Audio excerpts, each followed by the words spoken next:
You ask me, what does it take to be happy? And give it you one word: progress. Progress equals happiness. When you're making progress in your body, even if you're not there yet, you feel good. Right. You achieve your goal and you just sit around, you're not happy. We gotta grow, we gotta make progress.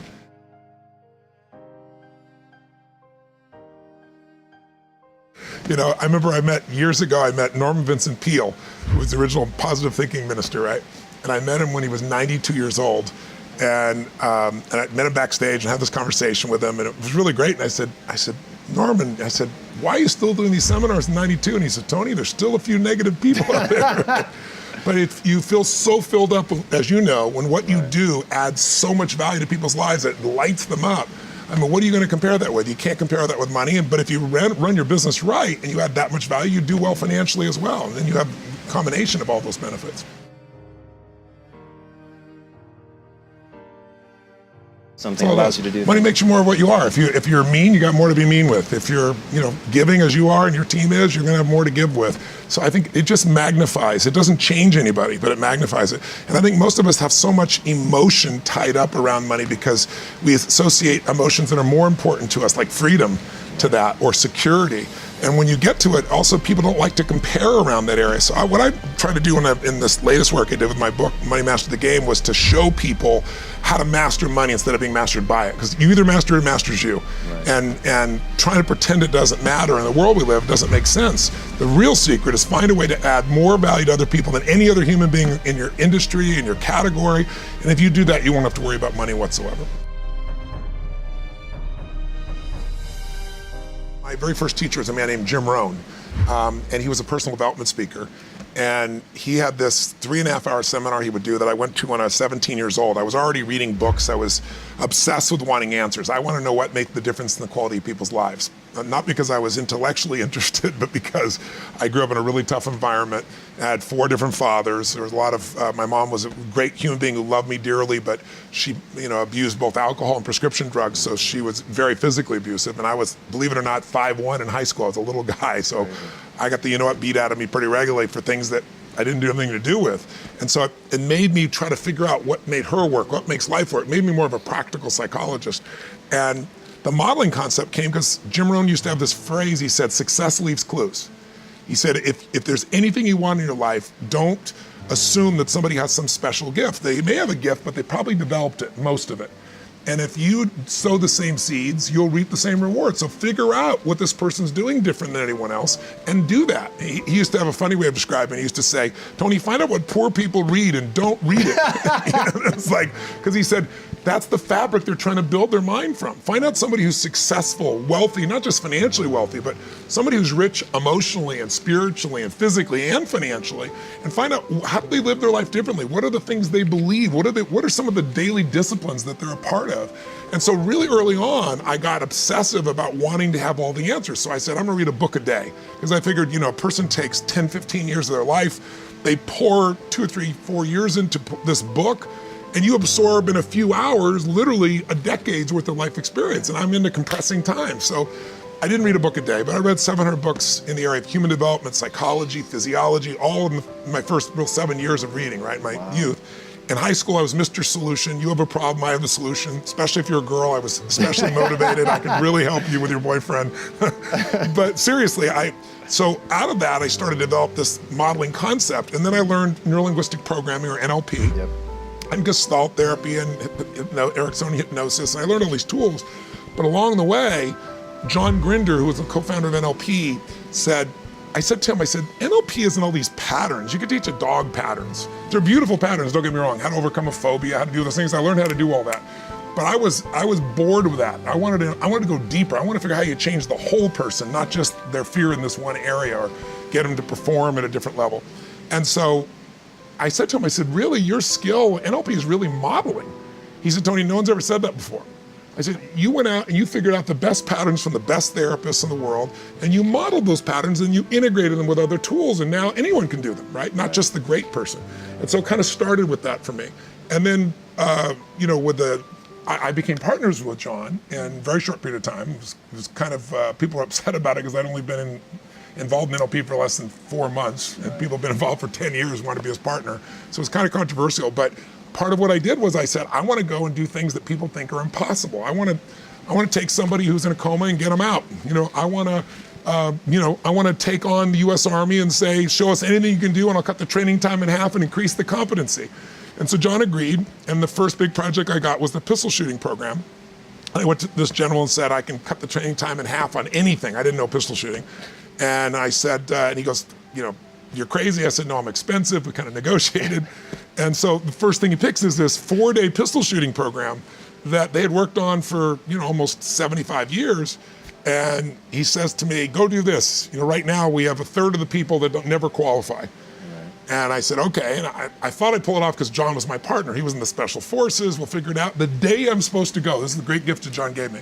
The day I'm supposed to go with him down to Langley, Virginia, and go underground in the secret area and work with all these different guys and kind of figure out how to model them. I figure I'm gonna learn from John. He's the best model in the world. He calls me up from a pay telephone in San Jose and says, I'm getting on a plane. I gotta go to Germany. It's an emergency. You're on your own, brother. And he hangs up. Oh. So now I've never shot a gun before in my life. I look like I'm 13. I was 24 years old, right? But I look like a little kid. I have such a young face.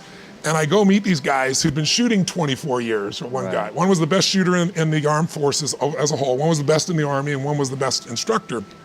And so they walked in and said, where's the instructor? And I'm wearing jeans and a t-shirt, right? And I go, I'm him. And they, where's the instructor? And I said, no, I'm him. They go, how long have you been shooting? I said, well, I never shot a gun before, but this will be interesting, right? So these guys look at me like I'm completely insane. I said, I don't need to shot a gun to model you. I'm gonna extract from you what works. And I didn't know what I was doing, but I acted as if. I said, okay, how would I do this? Well, everything we do externally starts with something internal. Right. We have an internal process of visualization. We have internal dialogue, we say. And if you use one dialogue or one visualization or one way of using your body, you're gonna feel and behave differently than if you use another. So I got all three of them up there and I said, here's what I want you to do. Take the gun, take the bullets out. First of all, they made me shoot a gun. They go, let's see you shoot. So they took a 45 caliber pistol. I had never used one before. And I didn't know how to kick. And I shot the thing and it went up in the ceiling because the ricochet off, it didn't build confidence. But I said, look, take your gun out, and I had him start practicing. I'd stop, what are you doing? What are you doing?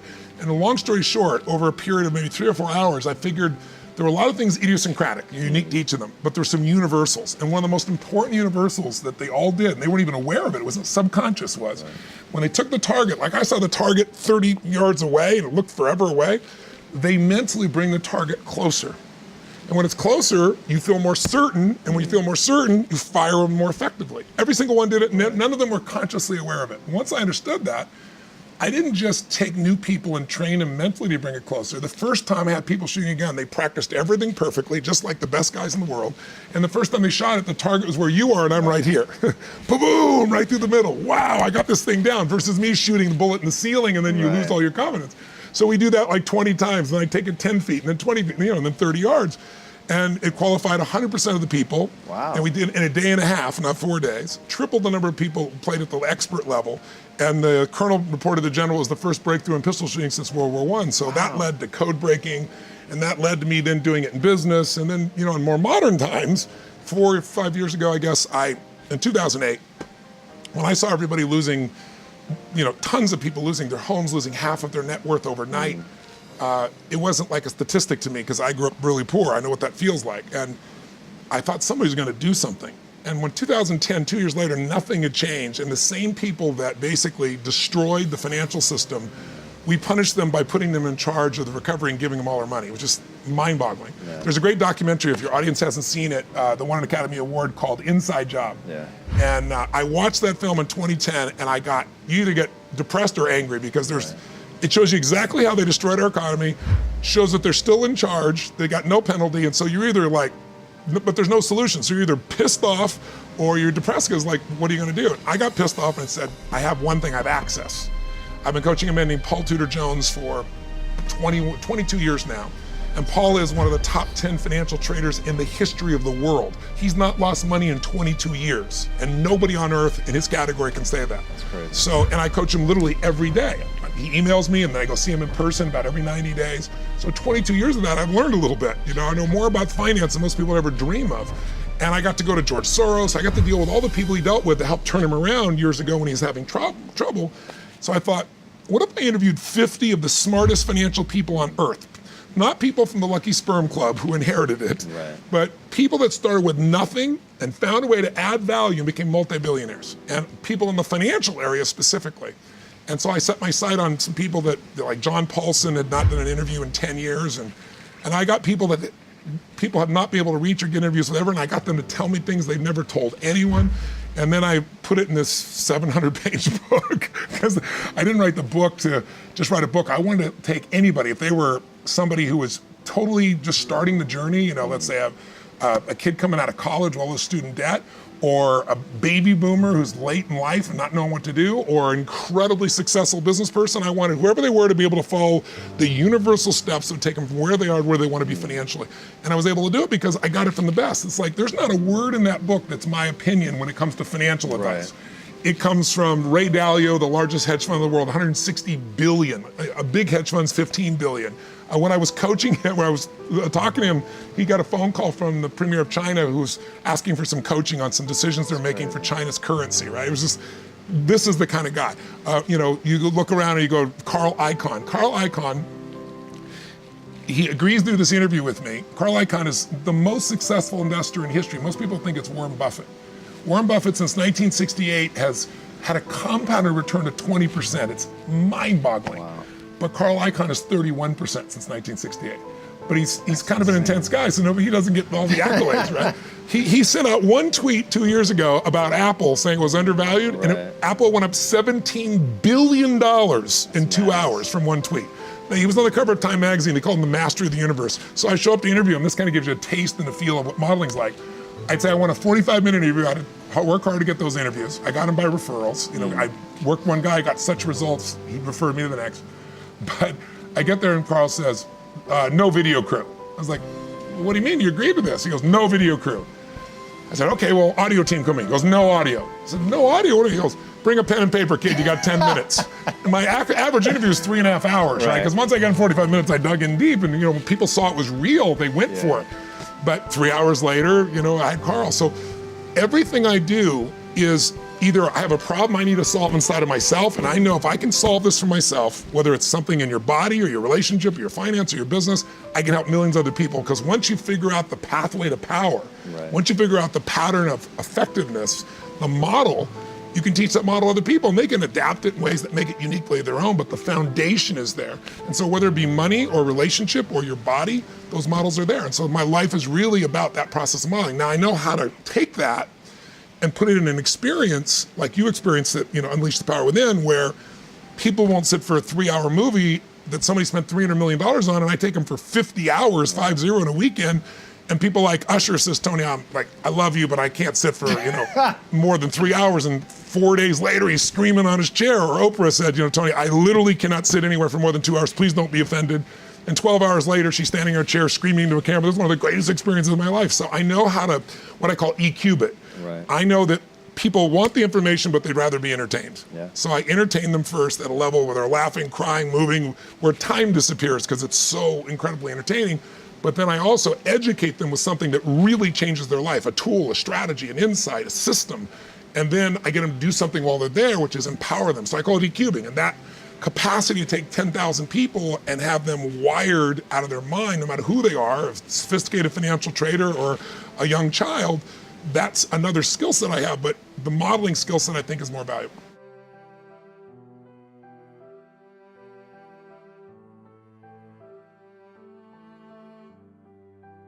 If people ask my wife all the time, what's something about Tony that nobody knows? And she says, the level he prepares. So that was Ray Dalio.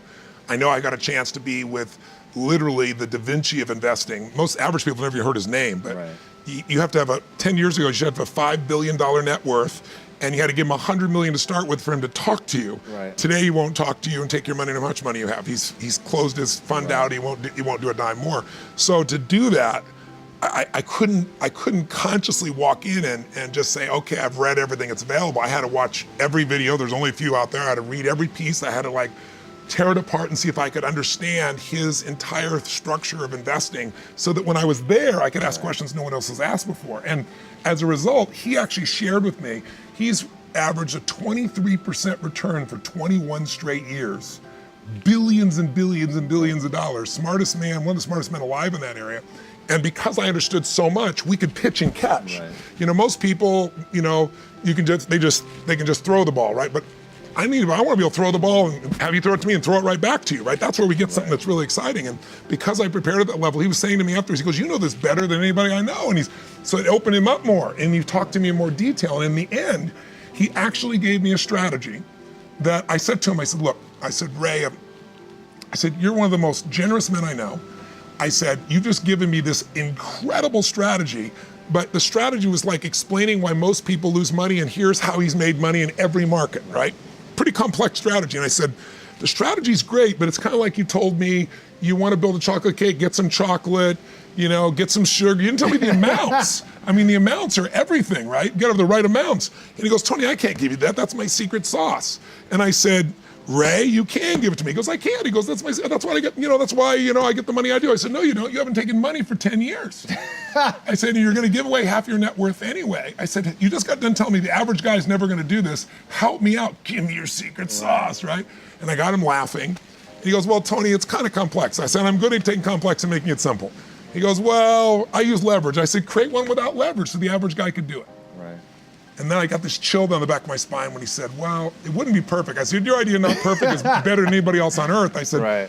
Tell me. And then I took out a pen and just said, tell me the numbers, right? And he looked at me and goes, well, let's try this. And he starts to lay this thing out. So when I'm done, I can feel vibration in my body, like I got something nobody's got that I can give to the world that'll be extraordinary. And he goes, go test that. He goes, no, when people talk about testing, they look back 5 years or 10 years. He said, but the past doesn't equal the future that way. But if you were to test something over 75 years, the entire modern time of history, that's what you should test that formula. Back test it for 75 years, come back and tell me what you get. 85% of the time, it's for 75 years. Think of how much the world has changed in the last 10 years or 20 years. 85% of the time it makes money. The 15% of the time it didn't. The maximum drawdown in 75 years was not 20% like you've seen at 30 or 40, you've seen in the marketplace over the years. 3.9%. The average loss is 1.7, average gain is 10%. So if you could go to Vegas and you could be right 85% of the time, and when you lost only lose, 1%, 1.7%, you'd be investing a little bit, you'd be gambling a little bit, right? So he gave that to me. So I got those types of things because I was so prepared. And so when I go to do an audience, a big audience, like I do my Date with Destiny seminar, people do 20 pages of homework and I read all that for a couple thousand people. I won't remember their faces, I won't remember, it's in my brain. So when somebody stands up, something inside me recognizes the pattern or recognizes this is the pattern that multiple people in the room need to deal with, and my brain clicks in and makes it happen. So I believe, garbage in, garbage out, as simplistic as it is, that if you keep putting unbelievable quality amount in, when it's time for you to cash that spiritual, emotional, physical, financial, business check, it ain't gonna bounce because you've been making deposits and you have plenty to give. You're not just winging it to see what happens. So I'm intense about that, but I also love it because I'm always growing too, because I'm always learning more than I need to teach anybody else.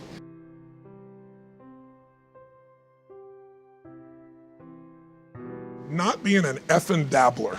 I can't stand it. We live in a culture where most people are dabblers today because today, if you ask me, what does it take to be happy, I can give it you one word: progress. Progress equals happiness. When you're making progress in your body, even if you're not there yet, you feel good. You achieve your goal and you just sit around, you're not happy. We gotta grow, we gotta make progress. It's easy to make progress in the beginning of something. In the beginning of a relationship, who doesn't have a good time, right? In the beginning of starting a business, if you love what you're doing, of course you're gonna have a great time. In the beginning, anything, it's easy. A job, it's fun in the beginning. It's novelty, it's new.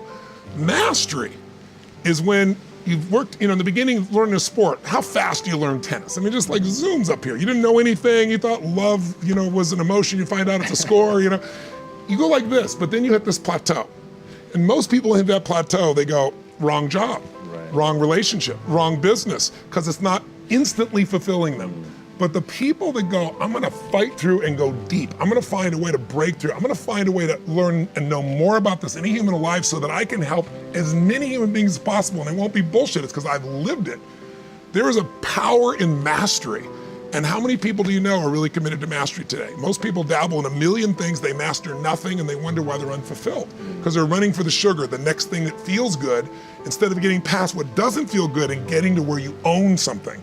That's what my life's about. And I think in people's lives, there's only maybe a half dozen, 7, 8 categories that really matter. Most people, they major in minor things. They focus on stuff that doesn't matter. They know more about this celebrity going in and out of rehab than they do about their own personal development. But I look at and say, if you look at your body, where you're starting, without that, everything else is out the door. You don't want to be richest man in the graveyard. That's not going to do it. If there is energy, if there's vitality, if there's strength, it's going to show up in your relationship. It's going to show up in your business, show up in your life. That's an area you got to master. You can't dabble. It's too important. Emotions are everything. I mean, you got a ton of money, you got everybody loves you, and your primary emotions are pissed off and frustrated, then your life's pissed off and frustrated. It doesn't matter if you got $1 billion or 1 million people loving you, your life is not great. Relationships, intimate relationships especially. It's where the most juice in life comes from, it's where the most pain comes from most people. It's worth mastering instead of dabbling. Really looking at what are you gonna do with your time? And mastering your time. Instead of having a checklist, you cross it all off, you can mistake movement for achievement. I wanna squeeze out of that time what matters, that creates value for me and for everyone I care about and love. What about your career or your business and the mastery of that instead of dabbling? Most businesses are dabblers. That's why they don't make it. 96%, any 10-year period of time, 4% make it. That doesn't even mean they're profitable. And it does not mean they're enjoying themselves, all right? Or they're getting anybody else to feel good. Really mastering money, so that it's not a question in your life. You can do and be and give and share as much as you want, and you're not stressed about it. You live in a place of abundance. And then spiritually, really, I think, I don't tell people what to believe spiritually, but I believe that ultimately, whatever you believe, you gotta live it, and it should lead to growing and giving.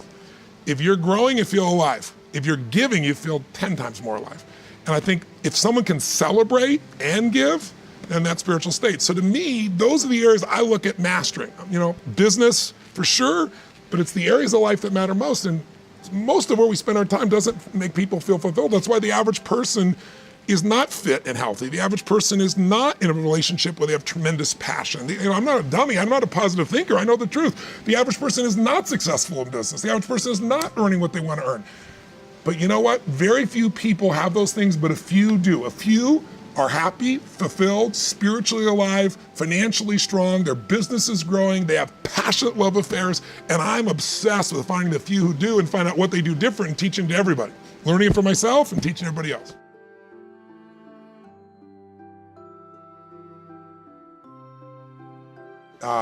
Everyone's gonna measure themselves differently because everyone values things differently. Some people value success or significance. Some people value love more. Some value just basic levels of certainty. So when I look at the specific metrics, I really look at metrics of what are the things that need to be measured to know if your life is gonna work or not. So I look at it as our whole lives are guided moment to moment by the state we're in.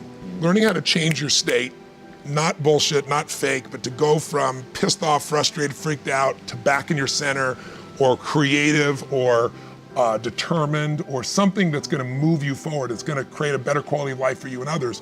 That's a critical skill set. So moment to moment, our life's controlled by our states. Yep. If you're in an angry state, you're gonna respond differently than if you're feeling playful. But what controls those states long-term is your model of the world, your worldview. And I look at that as having, as a metric, 3 things that I look at. I look to see first, what are the targets you're after? The target is, everyone has different goals and dreams and desires, but as I traveled around the world to 100 countries, I started going, holy shit, I'm seeing the same problems. What's underneath it? I began to see that there are these same 6 human needs that we all have, the same needs. We all have a need for certainty, that we can avoid pain and we can have some pleasure, some comfort. We all need uncertainty. We need variety or we feel dead inside. If you're totally certain, you're bored. If you have total variety, you're like freak out. And it's not a balance. It's learning which of these you need more as a person. Everyone's developed a different set of values in that area.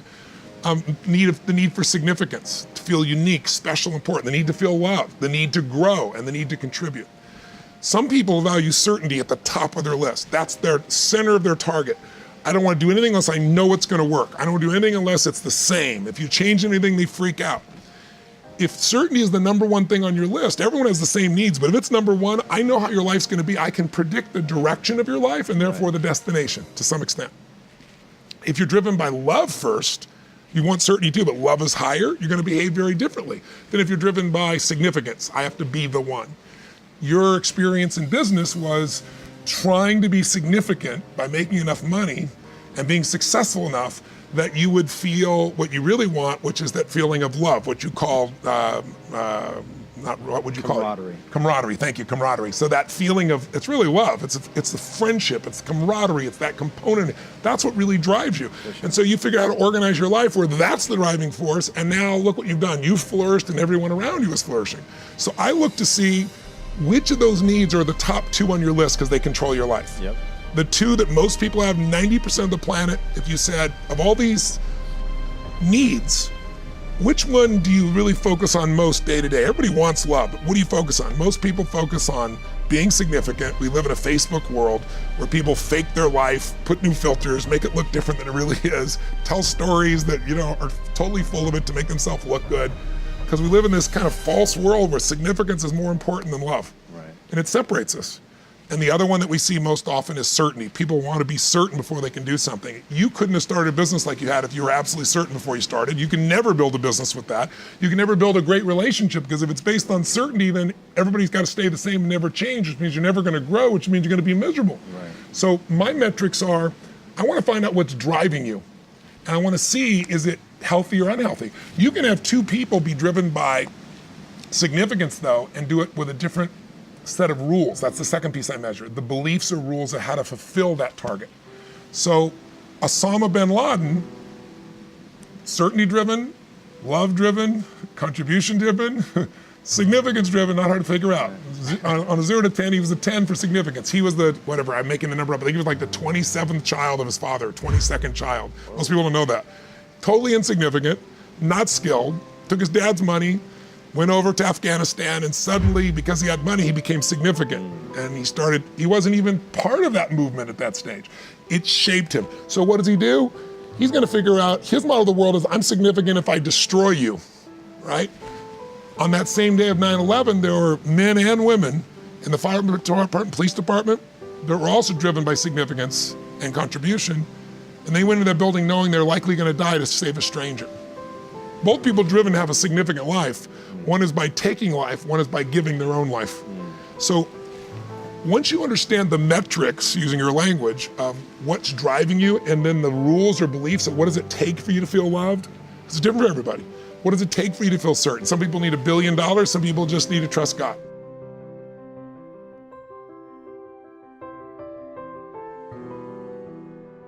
You have 2 different pieces.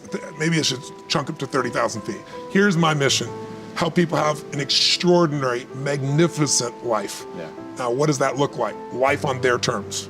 So your terms are completely different. So your metrics might be, I want to do this in my business, I want to do this in my body, you be that way. Somebody else might be, I want to be happy no matter what happens. That's my metric. I want to literally be honest that when I start to feel any form of suffering, I kill it like a dead bug and I crush it and I'm back into a beautiful state. But you've said if you can't measure it, you're not going to get any better at it. So how do you measure I totally something agree, but like you that? can measure it. You can say, how often am I, like, for example, a happy state, 0 to 10, where are you? If I said right now, how much enthusiasm's in your body, 0 to 10 right now, what would you say? 10. 10. So you can measure and say, I'm not gonna drop below an 8 in my life unless I'm frickin' sleeping or I'm deciding I'm gonna rest. This is where I wanna play my game. So it's different for everybody. Sure. But I wanna be more clear about something. An extraordinary life is life on your terms, and there's 2 parts.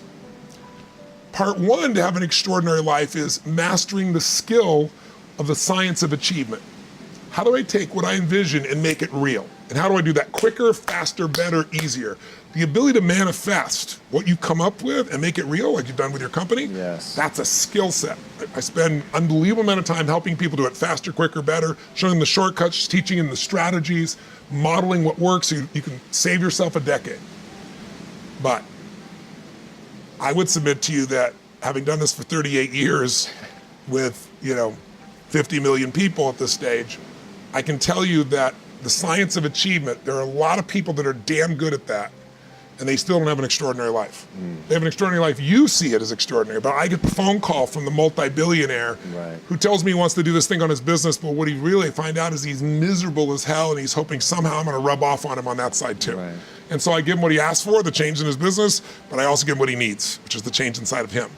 So the second skill is the art of fulfillment. If you want an extraordinary life, you can't just achieve, you gotta be fulfilled. As simplistic as that sounds, but it's an art.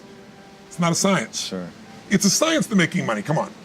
any age, any color, any background, any gender. If you do these things, you'll have an abundance of money. You do these things, you're gonna have too much month at the end of the money. You're gonna have financial stress, right? Body. Everyone's biochemically different, but you and I both know there's fundamental rules, laws. There's a science to the body. You violate that science, you're gonna have dis-ease, you're gonna have low energy. You align with that, you're gonna have an abundance of energy. It's gonna affect everything in your life. It's a science. Fulfillment's not like that. Fulfillment is as different as our human beings. You wanna know what God or the universe likes? Look at the jungle, look at the forest. Right. It's diverse, right? So most people think, well, I wanna get that because they've been modeling somebody else, and that might work on how to achieve something. It'll never work for what to fulfill you. How many people you know, like you, got what you thought you wanted and you weren't fulfilled? Right.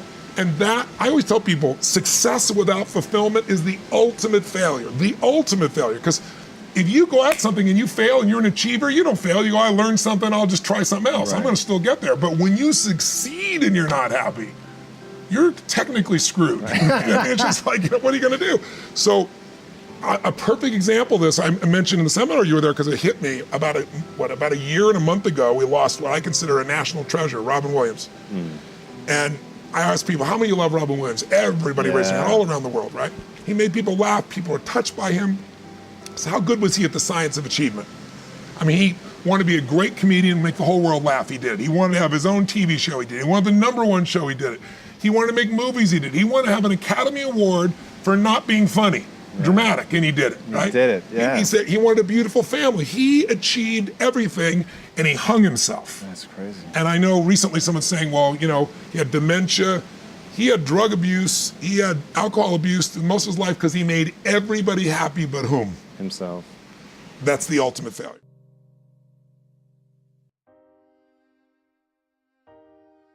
So if I had no other message to offer your viewers, and you let me give it to them right now, I'll tell you what I believe. I believe our lives are controlled by one force, decisions. I certainly believe in force greater than myself, call it God if you will, grace, whatever you want to call it, the universe. But I also believe it gives us choices. And the decisions we make control us much more than the conditions we meet. It's not the conditions, it's your decisions. Decisions of what to believe, decisions of what to do, decisions of what to give. I say to people, think about, you know, look back 10 years ago, 5 years ago, 15 years ago, and think of a decision you made that if you would have made a different decision, you'd have a totally different life today. Better or worse, I don't know, but totally different. Right. In your case, if you'd stayed doing what you're doing, you'd have a lot of money and still been miserable, right? You know, and probably your great lady over here would be feeling miserable because she loves you so much and she'd be feeling your misery, wanting to figure out what to do. But you made that decision. Right. The most important decision you can make above any on the face of the earth is deciding that no matter what happens in your life, no matter what happens, you're gonna live in a beautiful state. And what the hell does that mean? It means that you're not gonna suffer. It means a beautiful state is that you're gonna be happy, but that's only one. Or you're gonna feel creative, or you're gonna be passionate, or you're gonna be in awe of something, or you're gonna feel love. Any state that's a beautiful state is really the core essence of who you are without fear, right? All of our suffering as human beings, and I deal with people all the time. I mentioned to you off camera, two people I coached yesterday. One's a presidential candidate, and the other one is a rap superstar, right? Both in the same day. And without naming any names, people that have everything, by your point of view, most people's point of view, they have the fame and they have the love and millions of people love them and they have great economics, financial freedom, and they have homes and they have the fashion, they have everything, they're the shit. I can't tell you how many of them are miserable. Right. The majority are miserable. I'm not bullshitting. I'm the one who gets the phone call from the vast majority. When I say miserable, they're so used to it, some of them don't even realize they're miserable, but most do. They get in a place where it's like, how do I keep this up? How do I keep outdoing myself? How do I, I built these 32 companies, how to keep all 32 going and make them all grow every single year. And that's not how life is, right? And then they worry about what will people think, what will they do? So the decision to say, I am not gonna suffer, that if suffering arises, pain's one thing, suffering's another. Suffering is when you're like, I'll give you an example. A friend of mine is a very famous Indian industrialist and billionaire guy. And he just recently took a sport in India that's been around 2,000 years, that almost every village child plays, and he turned it into a professional sport. No one had ever made a professional sport 2 years ago. He invested, I don't know, I'm making the number up, $20 million in it. In 2 years, the sport is so successful in India that 500 million people watched the finals. That's amazing. 2 months ago. 500 million people, right? So 500 million, that's how it is in India. And people are saying this is gonna be as big as, for them, cricket is the ultimate thing, right? The biggest cricket. So his team valuation, I'm making the number up, I think it's gone to like $500 million in 2 years from, $25 million.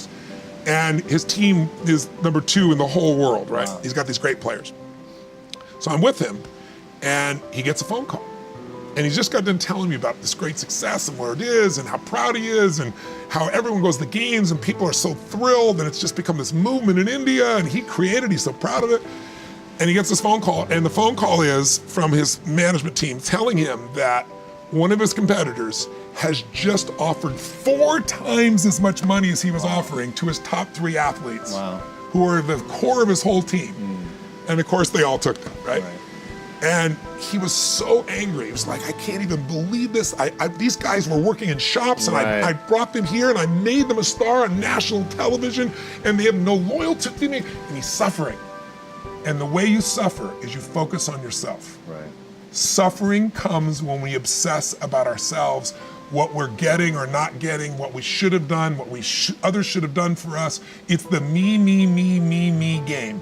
You, my dear friend, and I say this with no blowing smoke, your primary core is a giver, which is why you're prospering. You're not the me, me, me. You're like, how do I give more, do more, share more, create more? How do we do a better job for our clients? How do we do a better job for our internal customers who work with us, our partners? Your entire life is that. That's why you're prospering. And you're not feeling suffering. But when you do suffer, and I promise you do, you correct me if I'm wrong, it'll because you're worrying about something in the future. How's this gonna happen? Will this come together? Suffering can be worry, it can be anger, it can be frustration. It's anything that takes you out of a beautiful state. And here's what people don't get. You can end suffering by stop focusing on yourself and focus on something you wanna serve greater than yourself. Your children, your wife, your mission, your life. You can get out of it in an instant because the nature of the human mind is to constantly compare things. Your mind, your brain is a 2 million year old device and it is not designed to make you happy. It's designed to make you survive. And that's why it's always looking for what's wrong. But it used to be what's wrong, a saber-toothed tiger so I can protect myself. Now people are worried about what people think about them or do they have enough money when 2/3 of the planet lives on $2 a day and you're making $38,000, you're rich. The poorest of the poor in our country are considered rich. I'm not saying they should stay that way. But you can only build on success. And so my view is, if you're watching, if you're listening to this, my goal would have you consider something. Life is short. We don't know how short it's gonna be. But if you only had a week to live, I bet you wouldn't allow yourself to suffer over a little crap that makes you crazy normally. I think you would probably spend time with those you love, you would do what you love, you'd take awe in a sunset, you'd smell the air, you would take in everything in those final moments that you possibly do. So my thing is, why wait? Why wait? Why not just decide that if I start to suffer, I know the solution, because suffering is me obsessing about me. You might say, it's not me, I'm worried about my kids because they're not doing well. No, you're worried that you haven't done enough for your kids. It's about you still, right? You're worried about what was done or what you should have done or what shouldn't have done. And you can end that in an instant by becoming aware of it and saying, I have made the most important decision of all. I'm gonna live in a beautiful state. Because here's what's gonna happen. Anybody watching, you may lose a family member, you probably will. Somebody may get cancer. Your business the government might change the rules. They might change things radically that you can't even do anything about it. You might go bankrupt. You might get divorced. I'm not saying anybody will, but no one knows what's gonna really happen in your life. Life's full of uncertainty, but here's what you can know. You can decide no matter what happens, you could have a great time. If somebody like Viktor Frankl can be locked up in Auschwitz and come out of that and experience finding joy in the middle of Auschwitz, then human beings have a capacity they've undersold themselves on. We think that the outside world determines how we feel. If people have to behave a certain way, if your husband or your wife or your kids or your coworkers or whoever, your boss, has to behave a certain way for you to be happy, and if they don't, you're unhappy, then you're always gonna be unhappy, because the more people around you, the more they're gonna change that, because they're all human, right?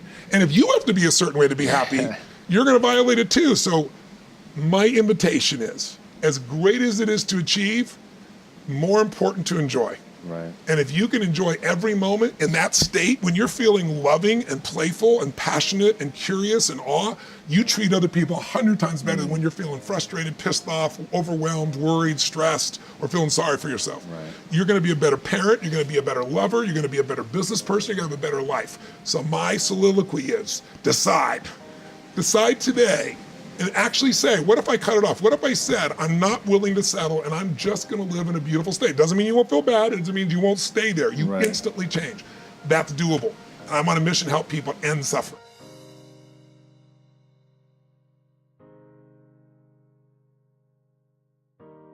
I believe in energy, I believe in inspiration, because inspired, in spirit, the opposite of that is kind of dead, right? So I believe in being inspired.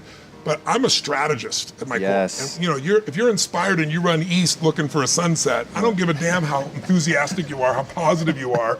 It's not going to happen. Right. So I'm a strategist first, but I really do believe that people have got to look at their life and say, as much as I want great strategy, I need a great philosophy of my life that's going to make me fulfilled. Right. If you're fulfilled, like you said, you mentioned earlier, if you were with your friends and you guys weren't succeeding, but you're having a damn good time with this camaraderie, it's still worthwhile.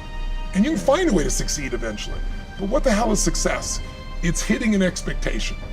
And I always tell people, man, trade your expectations for appreciation and it's a whole new world instantly. Yeah. If you can appreciate this moment, if you can't find ecstasy in this moment, in a conversation with a friend and looking in your wife's eyes, being with your children, going on a run, if you can't find ecstasy now, I'm here to tell you, more money, more people, more love, more business, more anything is not going to give you more ecstasy. Right. If you can't do it here now, you're not going to do it there when you got more. Right. So why not do it now and have a rich life right now? I tell people, money, that's one thing. Like having financial abundance, there's skills, that's a science. But wealth, it's a decision. It's like you can be wealthy right now. I live in Fiji a good portion of the time. There are these villagers there. They're the richest people I know. They're happy, they laugh, they love, they don't give a damn about the economics. Other people say they're poor. When I first went there, I was trying to do things for them. They're like, what are you talking about? I'm so happy. Wealthy people come over from the United States and they go travel around and try to figure out what to do, and they're gonna spend 9 years to do this and this and this so they can finally sit down and be happy. And the Fijian guy goes, why don't you sit on the beach right now, dude, and experience it? Why spend the 9 years? Why not have it now? That's my invitation.